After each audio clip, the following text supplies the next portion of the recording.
ఒక టాపీ మేస్త్రి గడిచిన కొన్ని సంవత్సరాలుగా ఆయన విగ్రహాలను తయారు చేస్తున్నారు. వినాయకుడి విగ్రహాన్ని తయారు చేస్తారు.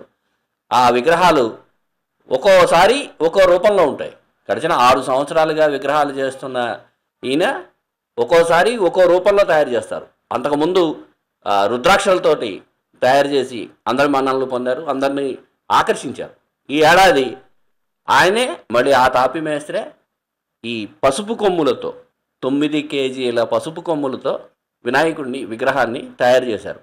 ఈ 9 కేజీల వినాయకుడు అంటే మన పసుపు కొమ్ముల వినాయకుడికి వాళ్ళు వాడింది అంటే తొండం, ఇలాగా చెవులు లేదా ముఖానికి సంబంధించినంత వరకు మాత్రం మైనం వాడారు. మిగతాదంతా కూడా పసుపు కొమ్ములే వాడారు.